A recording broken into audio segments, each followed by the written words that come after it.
धर्म किए धन ना घटे, धर्म करेंगे तो धन की वृद्धि होगी।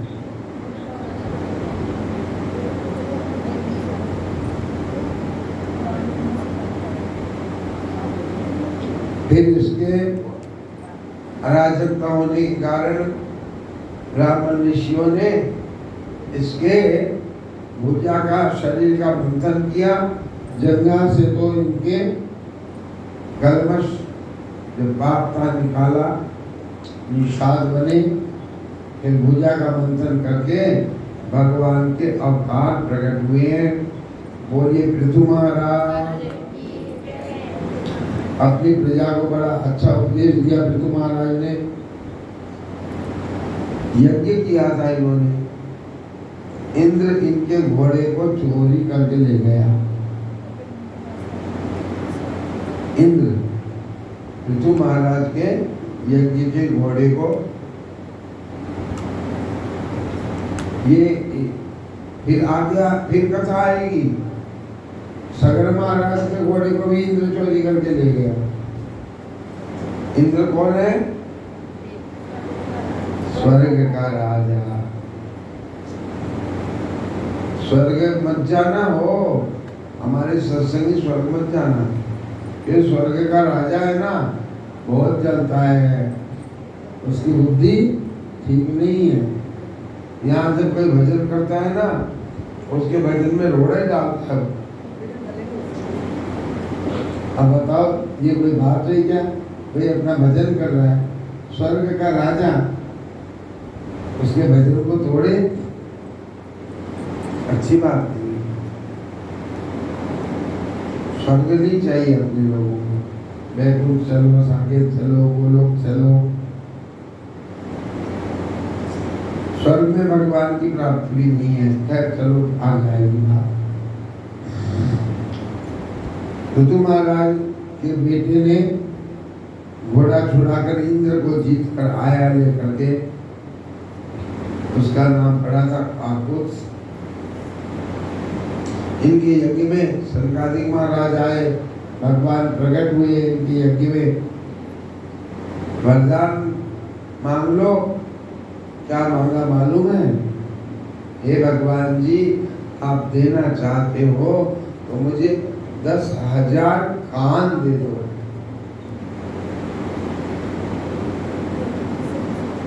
आप सोचोगे 10,000 कान का, फिर कहाँ लगाएंगे 10,000 कान?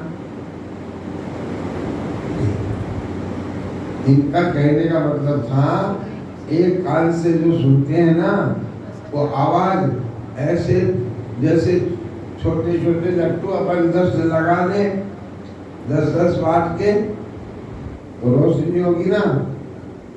पर 1000 वाट के लगाए तो ज्यादा रोशनी आ जाएगी। तो मेरे कान में 10,000 कान की ताकत मेरे कान को सुनने की मिल जाए। क्यों? बोले आपकी कथा बहुत अच्छी लगती है, और ये कहानी तो हमें अंदर ले जाएंगे। हमारी कहीं दूर भी कथा होती है ना, थोड़ी दूर पर, तो और कोई को सुने चाहे नहीं सुने, मेरे कान तो आनी चाहिए। इसलिए ज्यादा पावर वाला कान चाहिए अपने को। 10,000 श्रवण शक्ति, 10,000 कान को मिला ले, उसकी जो ताकत है वो। क्यों? आपकी कथा से इन 2 कानों से तृप्ति नहीं होती। जिनको रस लग जाता है ना, वह ऐसा ही करते हैं। ऋतु महाराज धन्य है। सबसे पहले अब इन्होंने अपने संतान को चौथे पंजाई निटकानंद गद्दी पे बैठाया और चले गए भजन करने। इनकी पत्नी का नाम था अर्ची। रानी भी गई साथ में। संसार में सबसे पहले कोई सती हुई है तो वो अर्ची महारानी। इनका शरीर छूटा अग्नि में, ये भी अपने आप को विलय कर दी।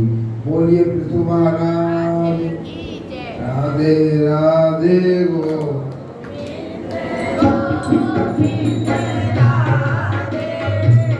राधे राधे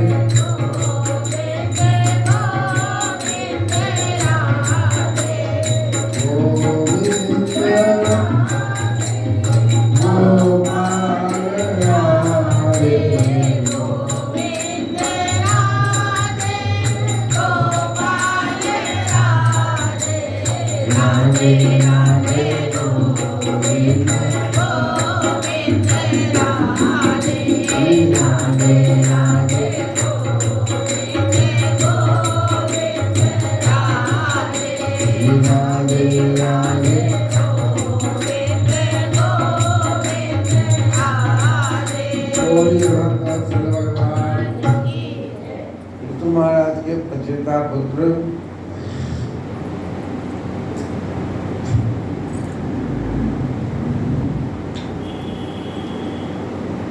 इनको नारद बाबा ने ज्ञान दिया था।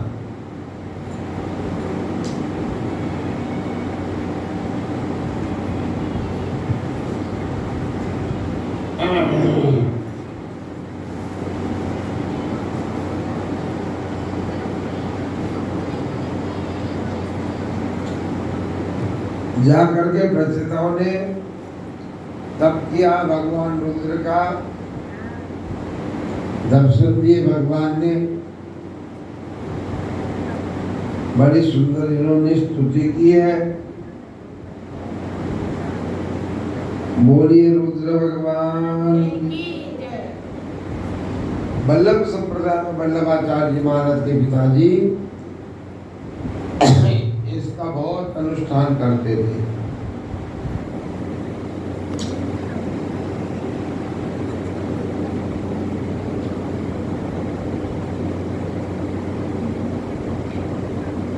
भागवत में रुद्र स्तुति लिखी है, चतुर्थ स्कंद में।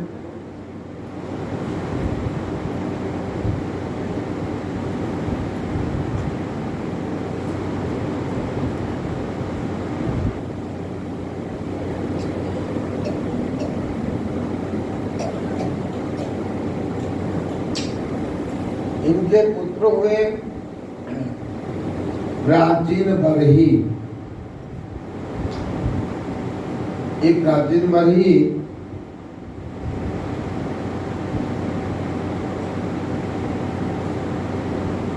अच्छी भक्तु है।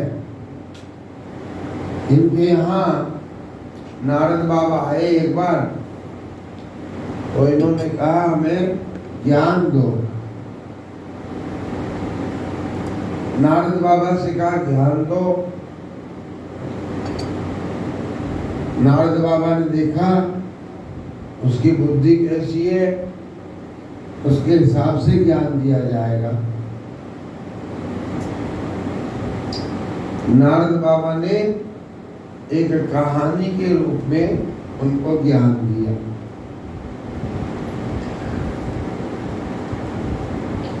प्राचीन मरी, हाँ देखो, एक पुरंजन नाम का राजा था। पुरंजन, ये ज्ञान की कथा रे इन 9 दरवाजे अपने काया पर है। तो एक दिन ये अपने मित्र को छोड़ करके, इसके मित्र का नाम था अभिज्ञात, ये आ गया धरती पर घूमने के लिए। घूमते घूमते घूमते घूमते इसे 9 दरवाजे वाली एक नगरी पसंद आ गई। दूर से खड़ा खड़ा देख रहा था। ये कथा जो है ना बड़ी कठिन भी है, पर आपको सरल समझाऊंगा, आ जाएगी समझ में। खड़ा खड़ा देख रहा था, उसमें से एक युवती निकल कर आई। पुरंजन ने देखा 5 फन का एक नाग उस नगरी की रक्षा करता था, चौकीदारी करता था। 362 गंधर्विया उस पुरंजनी को देख करके पुरंजन ने कहा मेरे साथ ब्याह करेगी। कहाँ रहती है? इस नगरी में रहती हूँ मैं, 9 दरवाजे वाली। जम गया, ब्याह कर लिया राजा ने उसके साथ।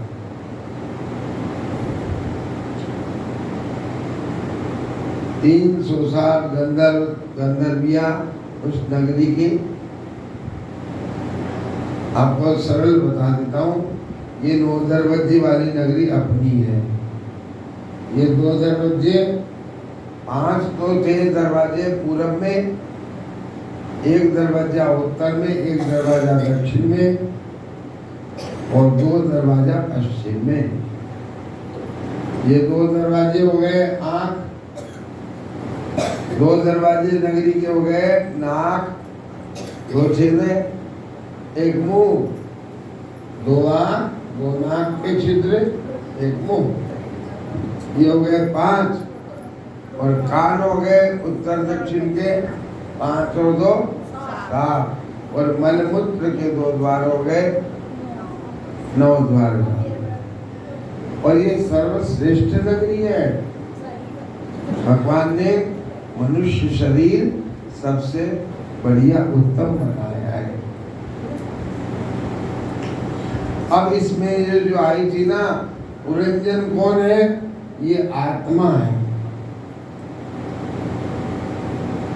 और जो औरत थी ना जिसके साथ ब्याह किया इसने, वो है बुद्धि। कथा बहुत लंबी हो जाएगी ना, अलग अलग बताऊंगा तो एक साथ बता दूंगा, अलग अलग नहीं बताना पड़ेगा। 5 फन का जो सांप उसके नगरी की रक्षा कर रहा था, इस काया की 5 प्राण है, वो हमारी रक्षा करते हैं। जिस दिन प्राण निकल जाएंगे तो ये नगरी धराशायी हो जाएगी, मट्टी में मिल गई। 360 गंधर्व गंधर्विया, ये दिन और रात है। ये दिन और रात हमारी आयु को क्षीण कर रहे हैं। 20 साल का हो गया, अरे 20 साल का हो गया, अब 20 साल कम कर दे 100 साल में से। 100 वर्ष की उम्र लाया है ना, अब 80 का हो गया हमारी। एक दिन हमारे घट रहे हैं उम्र के, बढ़ नहीं रहे हैं, घट रहे हैं। इस प्रकार ये नगरी जो है ना, काल कन्या एक थी, यमराज की बहन। नारद जी कहते मेरे पास भी आई थी वो, जरा नाम था उसका। जरा, जरा मतलब बुढ़ापा। नारद जी से बोले मेरे से ब्याह कर लो, चल आइए ब्याह करो तेरे से। मैं क्या, कोई भी नहीं करना चाहेगा। फिर ये यमराज से बात करके मिली भगत करी और अपने 9 दरवाजे वाली नगरी में धीरे धीरे धीरे धीरे एंट्री मार गई। हम लोगों को पता भी नहीं चलता हम कब बूढ़े हो गए। धीरे धीरे धीरे धीरे बूढ़ापा आता ही जाता है। हमारे बचपने को, जवानी को ये नष्ट कर देती है। प्रज्वाल 2 इसके भाई, वो अपने मिलकर के आक्रमण इस नगरी पर कर दिया यमराज के लिए। और धीरे धीरे एक एक दरवाजे को तोड़ने लग गए। कैसे तोड़े? बोले अब आंख से नहीं दिखता है, 2 दरवाजे आंख के गए, कमजोर पड़ गए ना। कान से भी ऊंचा सुनता है, कान के दरवाजे भी ढीले पड़ गए, दांत टूट गए। देखो भगवान ने नगरी में कैसे ऐसे झालर टांगते हैं ना, जैसे मेन गेट पर बंधन बार, ऐसे दांत भगवान ने। अरे भाई भगवान की लीला क्या बताए, मैं तो कई बार भोजन करते करते भगवान की लीला देखता रहता हूँ। हमारे ठाकुर जी अपने मुंह में कैसी चक्की लगाई है, ग्रास रखते हैं ना, और चक्की उस दांत के नीचे जीभ बना दी। ये जीभ उन मोटे मोटे टुकड़ों को दांत के नीचे धक्का देती रहती है। मोटा मोटा जो होता है, ये ध्यान से आज भोजन करो तो ध्यान देना, पता चल जाएगा। ये जीभ इधर से उधर दांत के नीचे धक्का देती है, और दांत चक्की का काम करता है, पिसाई करता है।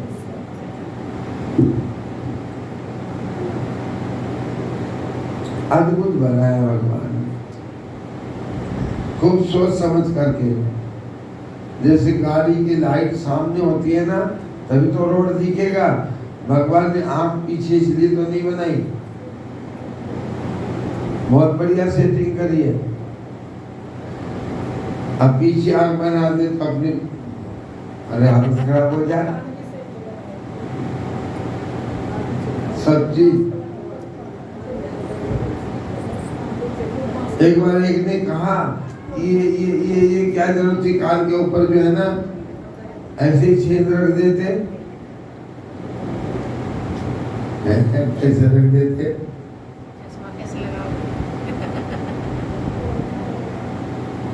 भैया और कुर्सियां जो है ना इधर, और अच्छा अब ध्यान दे लेंगे, ठीक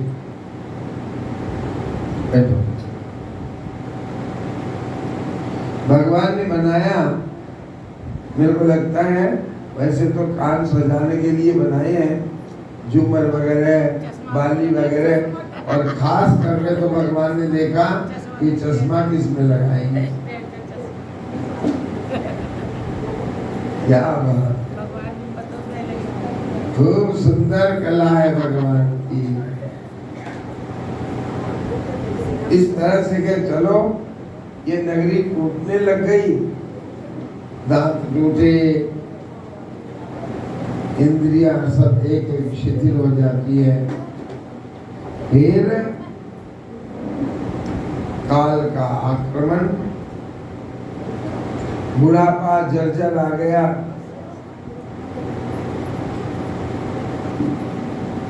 बस रहन तो आएंगे तो कल बैठ जा, कथा मत छोड़े, पीछे रख दे, कुर्सी उतार ली तो नहीं रखते। हाँ बस ठीक। भगवान ने देख कैसे बना, अब इस पे आक्रमण हो गया था, धीरे धीरे टूटने लगा। हम लोग भी धीरे धीरे बूढ़े होते जाते हैं। फिर एक दिन आक्रमण मौत का काल का हो ही जाता है। जब काल का आक्रमण हुआ ना, अंतिम समय की बता रहा हुआ, तो ये अपनी घरवाली जो प्यार किया था ना पुरंजनी से, देखो ये आत्मा की कथा है, जीवात्मा, जीवात्मा और परमात्मा का जोड़ा है। ये जीवात्मा परमात्मा को छोड़ करके घूमने आ गया और 9 दरवाजे वाली नगरी में फंस गया। एक बात और बताऊं आपको, ये भी आप लोगों को नई लगेगी। हमारे भाई लोग तो जानते हैं, हमारे सत्संग वाले, कि हर औरत में चाहे वो ब्याह करे चाहे नहीं करे, उसके अंदर पुरुष रहता है। हर पुरुष में चाहे वो ब्याह करे चाहे नहीं करे, उसके अंदर औरत रहती है। अटपटी लगती है ना बात, सच्चाई है।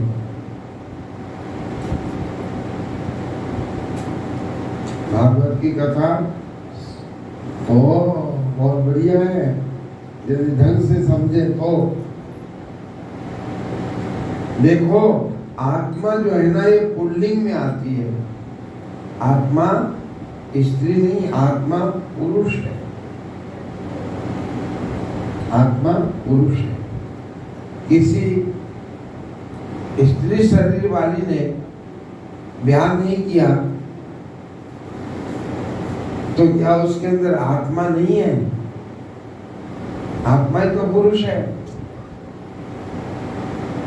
और किसी पुरुष ने ब्याह नहीं किया तो उसके अंदर क्या बुद्धि नहीं है? बुद्धि तो औरत हो गई। आप लोग क्या कहोगे? इसकी बुद्धि बहुत बिगड़ गई, इसकी बुद्धि अच्छी है, मतलब इसकी घरवाली अच्छी है। शरीर के अंदर जो है ना बुद्धि, वो अच्छी है। बुद्धि और आत्मा, ये शरीर चाहे स्त्री का हो चाहे पुरुष का हो, दोनों में। स्त्री के शरीर में क्या आत्मा नहीं रहती है? आत्मा पुरुष रहता है। आत्मा जीवात्मा का और परमात्मा का जोड़ा है।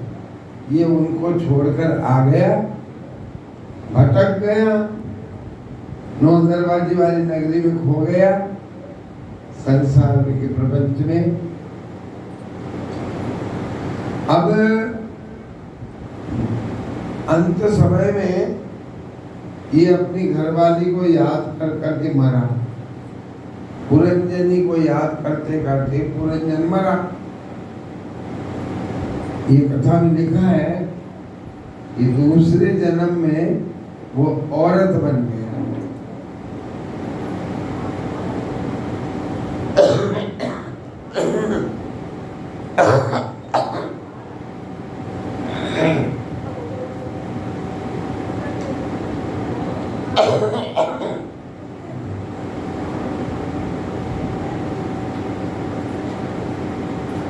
राधे राधे गोविंद।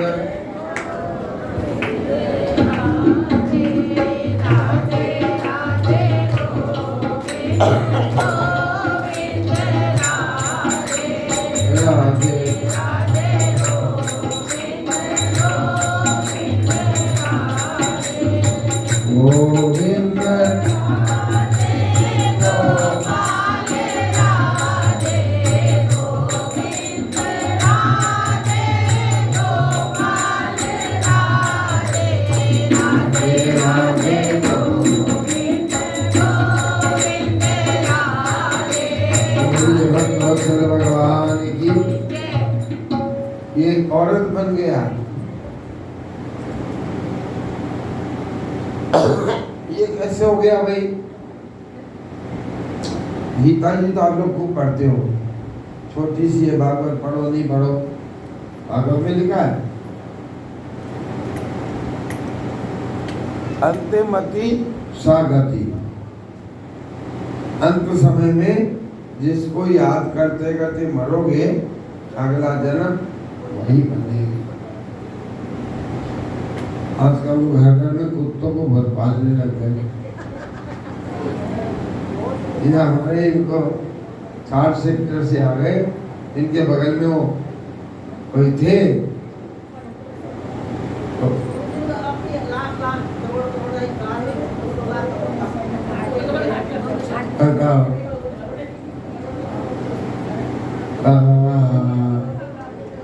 आप देखो, जय जय श्री राधे। ध्यान देना, ये कथा कभी कभी तो ऐसी लगती है कि जितनी माई लोग है ना, ये सब पहले भाई लोग थी, सब मर्द थी पहले। अपनी अपनी घरवाली को याद कर करके मरी,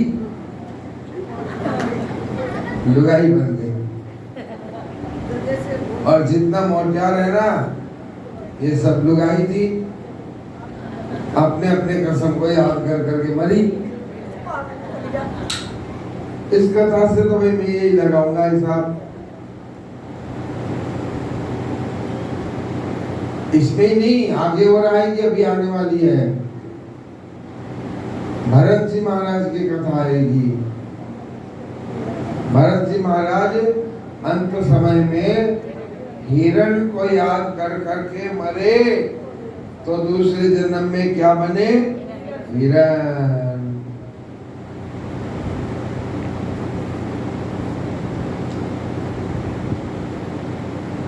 गीता में भगवान गोविंद कहते, अर्जुन माम अनुस्मर मच्चित्तम मय्येव प्रविलीयते। अर्जुन, मुझे याद कर करके जो मरता है ना, वो मुझे प्राप्त करता है।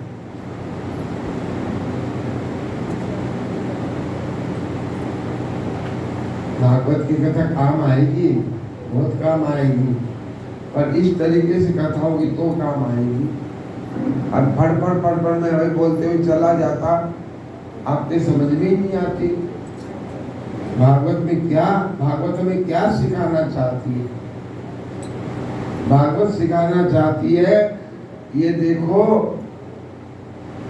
ये पहले पुरुष था, फिर नारी बन गया, विदर्भ राज से इसका ब्याह हो गया, दूसरे जन्म में औरत बन गया, ओरिजिनल ब्याह भी हो गया, मलय ध्वज। ब्याह होने के बाद खूब मौज मस्ती रही, बाल बच्चे भी हुए। होने के बाद फिर वो राजा धर्मात्मा था, सत्संग करने वाला, तो चौथे पंचायन के कारण वन में भजन करने चला गया। रानी बोली मैं भी चलूंगी। कौन सी रानी है ये? जो पहले जन्म में खुद राजा थी, पहले जन्म में पुरुष, दूसरे जन्म में बनी औरत।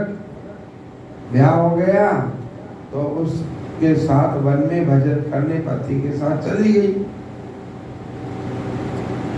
अब वो मर गया तो ये सती होने लगी, लकड़ी बीन बीन करके।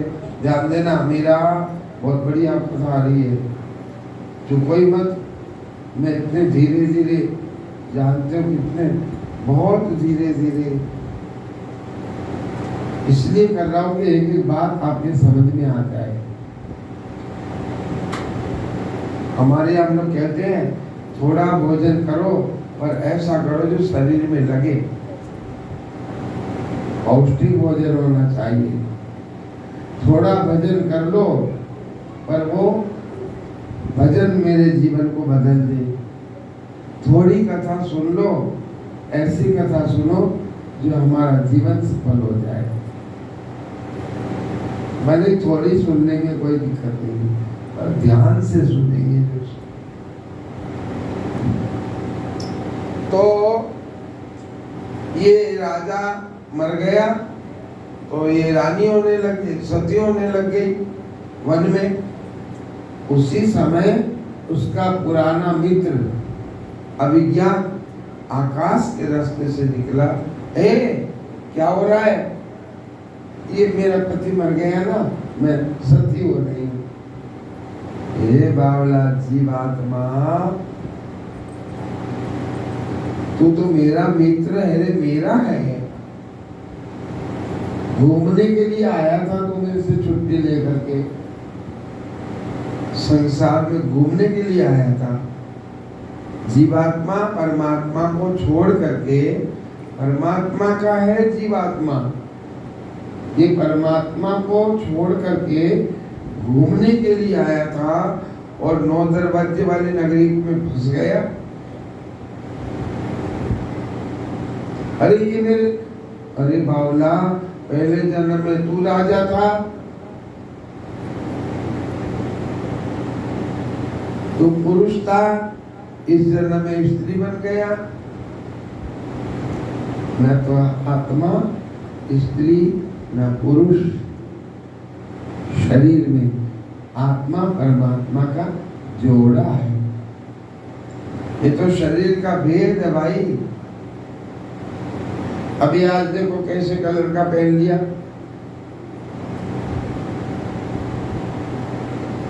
और भी डाले आई थी, आज पूजा था ना, यही पहनना पड़ेगा गुरुजी।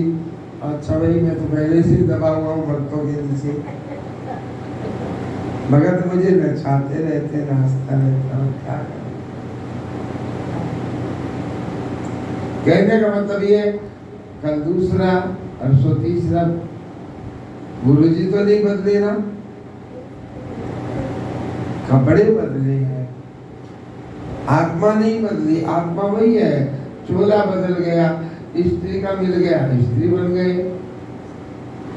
पुरुष का चोला मिला, पुरुष बन गए, कुत्ते का चोला मिला, कुत्ता बन गए, गधे का मिला, गधा बन गए, हाथी का मिला, हाथी बन जाएंगे।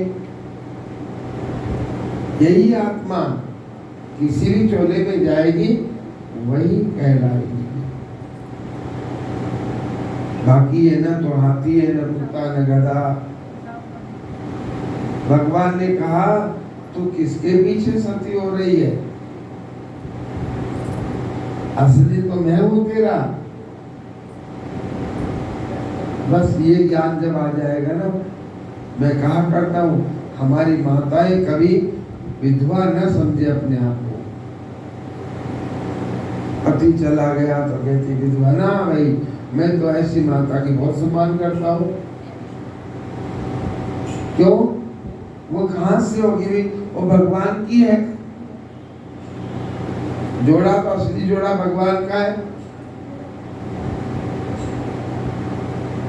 आरती में गाते भी हैं, तुम हो एक अगोचर सबके प्राणपति, स्वामी सबके प्राणपति, इस विध मिला गया मैं, इस विध में हो गया मैं, तुमको मैं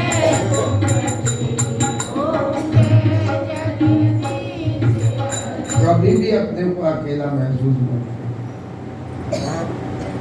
जिस भी हालत में है, माँ बाप चले जाए तो भी डरो मत,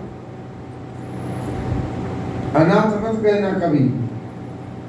अपने आप को, माता पिता भी छोटे बच्चे के चले जाए तो अनाथ नहीं कहना है, हम अनाथ नहीं है।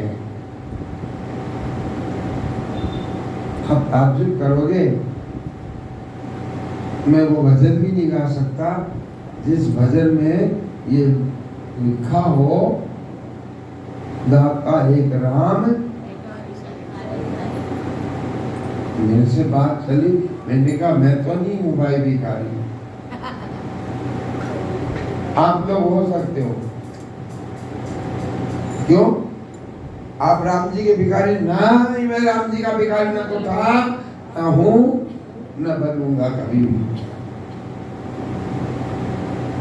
आप लोग भिखारी हो सकते हो, मैं नहीं हूं। फिर आप कौन हो? आप अपने को भगवान के सामने भिखारी, न तो मैं भिखारी हूं, न मैं अपने ठाकुर जी के सामने कभी झोली फैलाऊंगा कि ला ठाकुर मेरी झोली में कुछ डाल दे।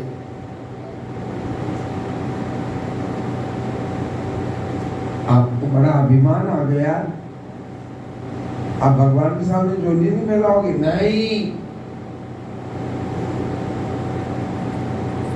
आप भिखारी नहीं बनोगे भगवान के। नहीं बनूंगा, वही नहीं। बात बड़ी गहरी है।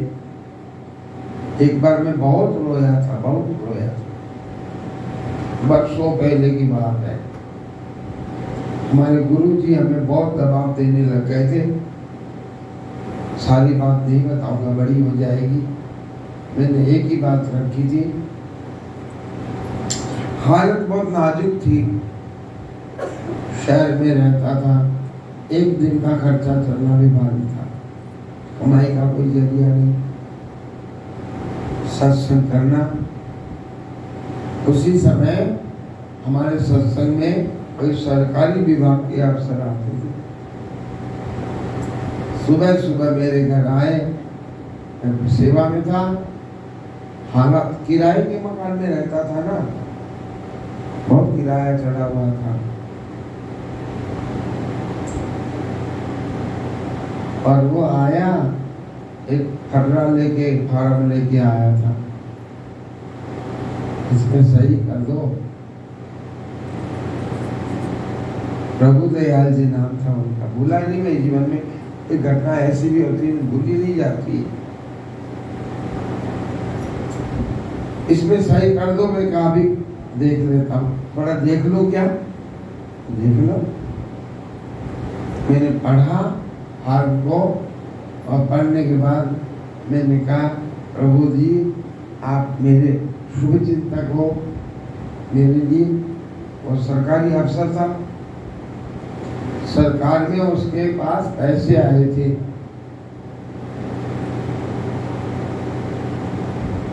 मेरे पास आए, मेरे अंडर में है।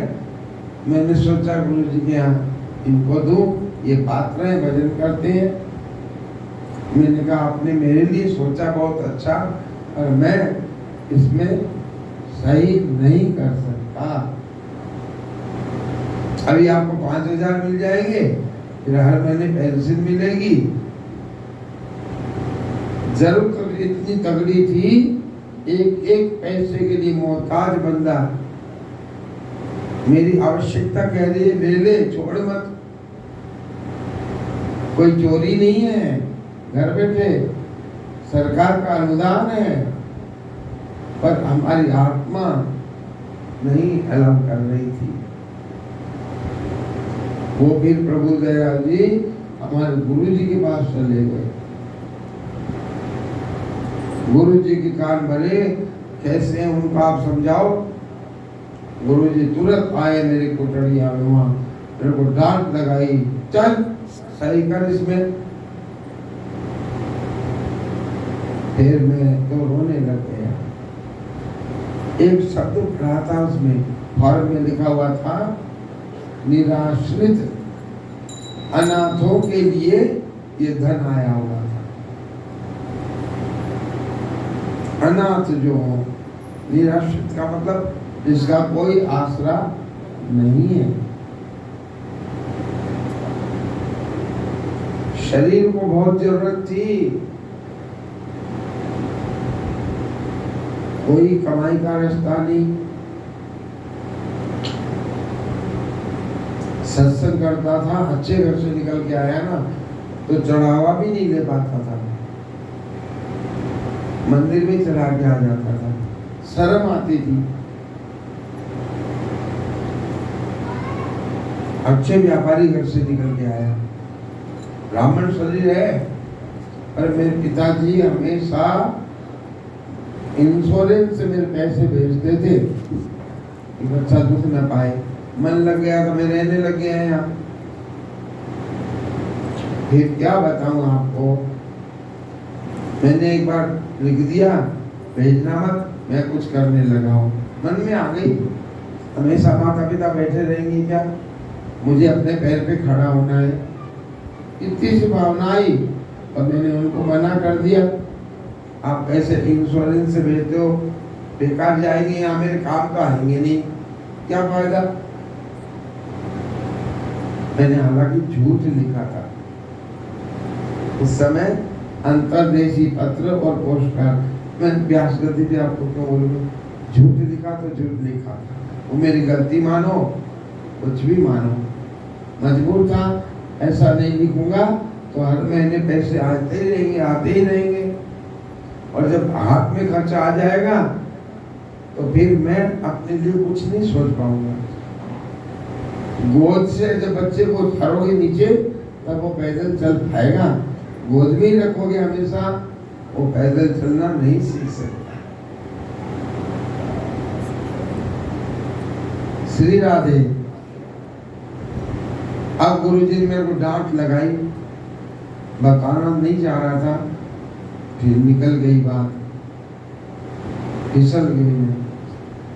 अपने जीवन की बात क्या बताएं ना, मैं इसलिए कह रहा हूं कि आप लोग को भी ठाकुर से लगाव बढ़ेगा, बस जीवन का अनुभव है ये, इसलिए बता रहा हूं। नहीं कोई कथा थोड़ी है ये तो मेरे अपने जीवन की कथा है। गुरु जी ने बहुत डांट लगाई मुझे, चल सही कर, इसमें अधिकार था। मैं बचपन से बहुत नम्र विनम्र रहा, खूब सेवा करता था गुरु जी की ना। वो जानते थे मेरी बात, ये बच्चा कभी टालेगा नहीं। आत्मविश्वास के साथ चल सही कर। मैंने एक ही बात पूछी थी, गुरु जी मैंने कभी भी सामने भी नहीं कहा, धृष्टता भी नहीं की है, आज मैं खाली एक बात पूछ लूं, जानने की इच्छा है, बोल क्या बोलना चाहता है, बस इतना सा बता दो, भगवान है कि नहीं, भगवान है कि नहीं।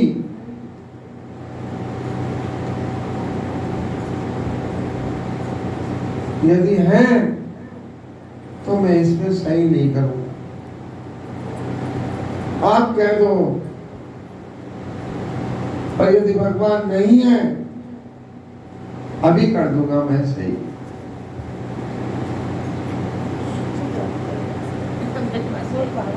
और कुछ नहीं पूछा, भगवान है कि नहीं। पागल कहीं का, अरे भगवान है तभी तो इसके दफ्तर में लोग बाग आ रहे हैं, जिनके घर मकान सब कुछ है वो लोग भी ले रहे हैं। तेरे पास क्या है? किराए की छोटी कोठरी में रहता है, उनको मालूम था इतनी जरूरत है, भगवान ने तो भेजा है यहाँ, इसकी बुद्धि में बैठ करके भगवान ने भेजा है, चल सही कर। अब और समस्या खड़ी थी, भगवान ने दिया है, भिखारी बनकर नहीं लेना है मुझे, अनाथ बनकर नहीं लेना है मुझे।